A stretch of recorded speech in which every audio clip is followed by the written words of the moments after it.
Hey guys, I'm back, Howlers here, with a brand new video for Assassin's Creed, the good, the bad and the ugly.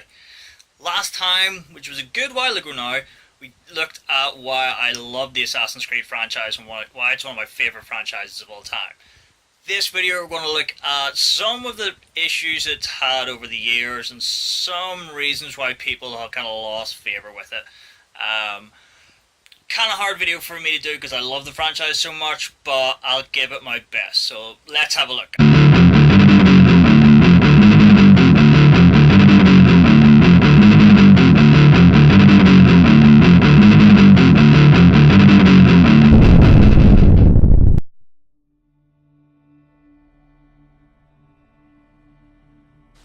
Okay, so the last video I ranted and raved about why I love the Assassin's Creed franchise from why it's my favourite franchise of all time.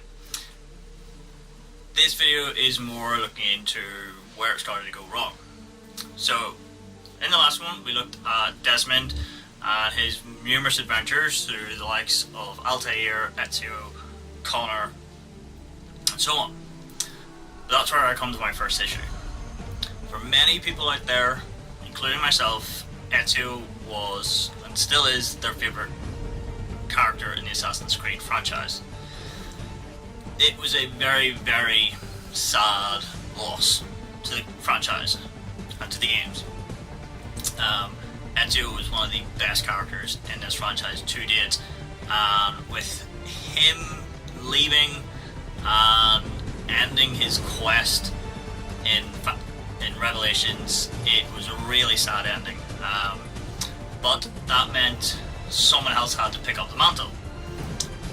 In Assassin's Creed 3, we got Connor. Now, I personally really like Connor. I thought his character and his story and his backstory were really, really interesting, and how he had so many interactions with the Templars, i.e. his father being a Templar. But a lot of people weren't 100% sold. And with a new character coming into a game, that means you're starting from scratch and you have to start all over again. So a brand new tutorial, learn how to do everything all over again and leveling up all over again. And that, even to me, I'll put my hands up and say, that's tedious. That can get really long and drawn out. Now, with Connor though, we did get some huge changes to the game. He had his tomahawk, which is devastating. And he was the first real character to make a real use of a bow and arrow, which in Assassin's Creed 3 it's really, really useful. With that game though, a lot of people just weren't sold onto it. It does have one of the weaker storylines, I will say, but there's more to it I'll come to. The big thing with Assassin's Creed 3, how they started to change things after the whole Ezio storyline, was the introduction of naval missions. For a time, they really, really played on them. They really, really liked them. Just look at Assassin's Creed 4 Black Flag. It's a pirate game. Hugely, hugely popular, but hugely heavily influenced with naval missions. I know for a fact there's a lot of people out there who did not like the naval missions. They thought they were boring, they just didn't like them, they were just like, what was the point? I can't be bothered, in other words. To me, I really like them, but I can see where people started to go, no, I don't want to play this anymore.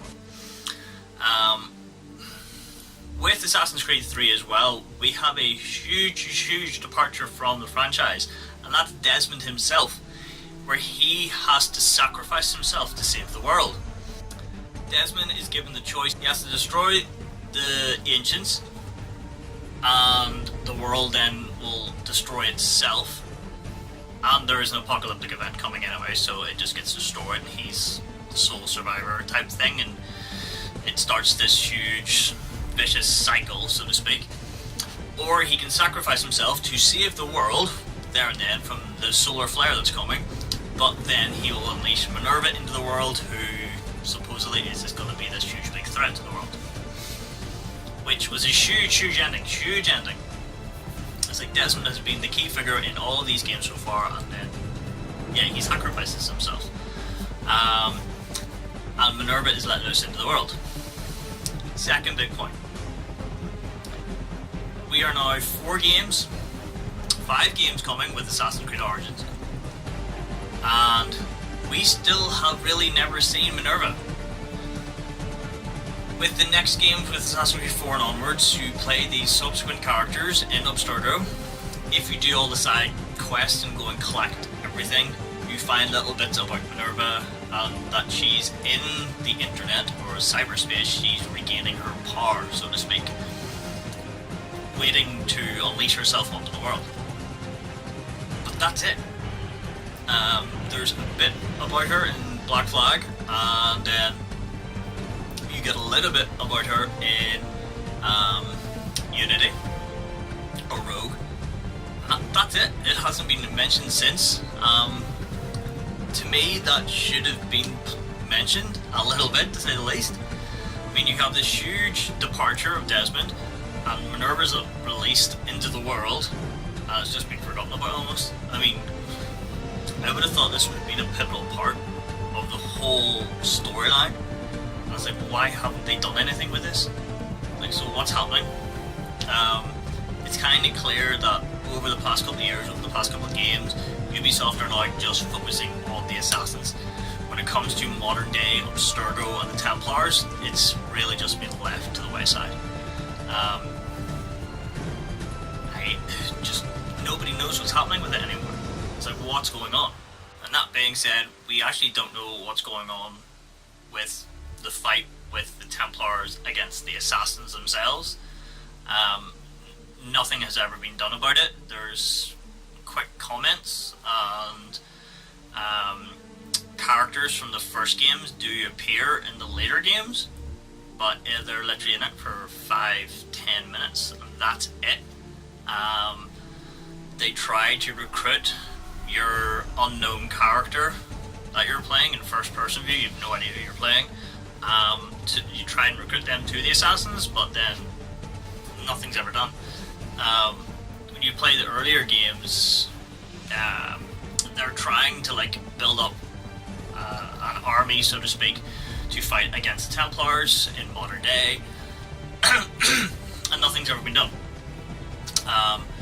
Ubisoft last year decided to take a year out, stop making games, or stop making Assassin's Creed games, I'll say, and they wanted to rebuild the franchise from the ground up. Have they taken all of these points into consideration? I have no idea. God only knows. I would not be surprised if the whole game, we now know E3's just happened. Assassin's Creed Origins is coming soon. Are they just going to focus on this new assassin? Who knows? They have really diverted from a very, very strong storyline in both present and past to now it's just the past. And they're not really dealing with the consequences or what's going on in the present day, which I do miss a lot. Other things that have annoyed me, I'll say, in the past, I mentioned the fact that you have to start all over again with these new characters and these new games. A lot of people will say that each game from now on, or even every game since the very beginning, is the exact same.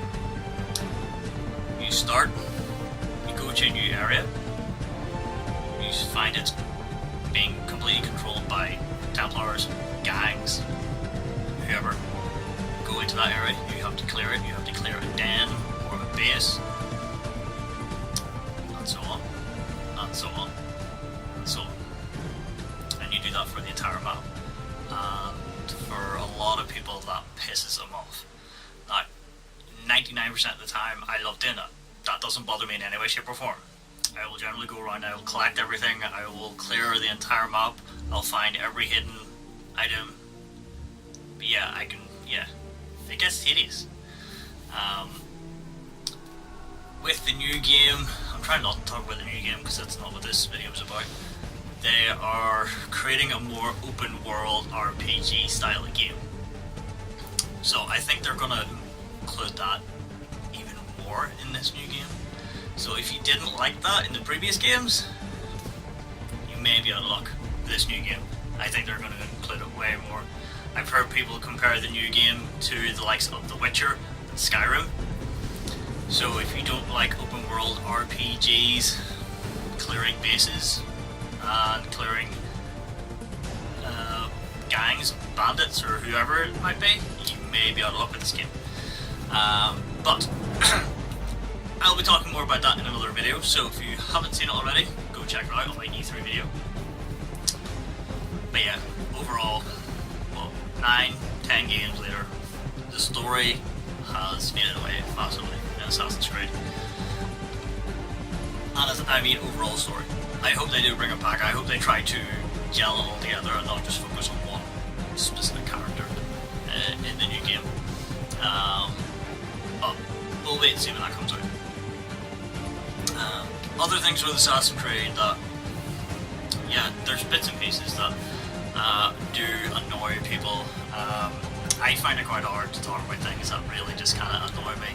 Yeah, you can say that, yeah, I've done tutorials for 9 odd games now.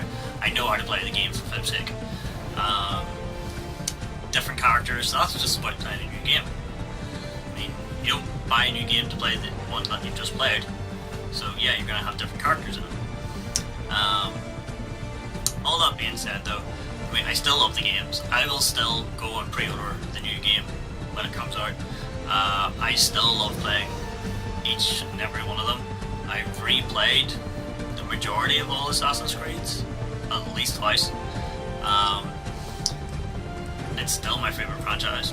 But there's just some of the things that can annoy people, I'll say. So, the next video, guys, I go on to a full rant about 2 very specific things that suck balls in Assassin's Creed. So make sure you stay tuned to see a full-on rage rant. Until next time.